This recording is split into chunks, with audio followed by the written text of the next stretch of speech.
सूरज ढल रहा था। पहाड़ी की चोटी पर स्थित प्राचीन किला सुनहरी रोशनी में डूबा था। नीचे घने जंगल से धुंध ऊपर उठ रही थी और गिद्ध आसमान में गोल चक्कर काट रहे थे। हवा में अजीब सी खामोशी थी, जैसे किला खुद किसी आने वाले का इंतजार कर रहा हो। राजा अरिंदम अपने घोड़े से उतरा। उसके कवच पर शाम की किरणें चमक रही थीं। तलवार उसके हाथ में थी और पीछे कुछ वफादार सैनिक, सबकी आंखों में गर्व के साथ हल्का डर भी था। जब वो प्राचीन द्वार पार कर अंदर गया, मशालों की झिलमिलाहट ने दीवारों पर डरावने साए बनाए। दीवारों पर उभरी आकृतियां मानो जीवित हो उठी थीं। किले के भीतर जाते ही माहौल बदल गया। ठंडी हवा, सीलन की गंध और एक हल्की फुसफुसाहट। लौट आया वो जो गया नहीं। राजा ने ध्यान नहीं दिया, पर उसके कदम अपने आप उस पुराने सिंहासन कक्ष की ओर बढ़े। वहां सिर्फ कुछ मशालें जल रही थीं।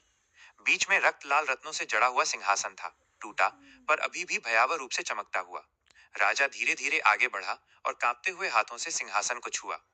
तभी एक भयानक झोंका उठा। मशालें जोर से हिलने लगीं। दीवारों पर टंगे पुराने चित्र हिलने लगे, जैसे उनमें कोई हरकत हो रही हो। राजा ने देखा, हर चित्र की आंखें उसकी ओर घूम चुकी थीं। रत्नों की लाल रोशनी उसके चेहरे पर पड़ी और उसकी आंखों में भय झलक उठा। अचानक फर्श के नीचे दरारें फटीं। काली धुआं जैसी परछाई ऊपर उठने लगी। धुआं धीरे धीरे एक आकृति में बदल गया, एक प्राचीन राजा की। उसकी आंखें लाल आग की तरह जल रही थीं और शरीर पर टूटी हुई जंजीरें थीं।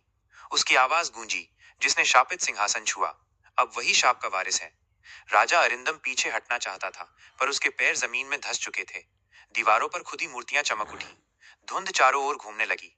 मशालें एक एक कर बुझने लगी और आखिरी रोशनी में बस इतना दिखा। सिंहासन पर अब कोई और बैठा था। वही चेहरा, वही कवच, पर आंखें नहीं थीं। अगली सुबह किला शांत था। दीवारों से सीलन टपक रही थी और हवा में राख की गंध फैली थी। सिंहासन कक्ष में धूप की हल्की किरणें भीतर आ रही थीं।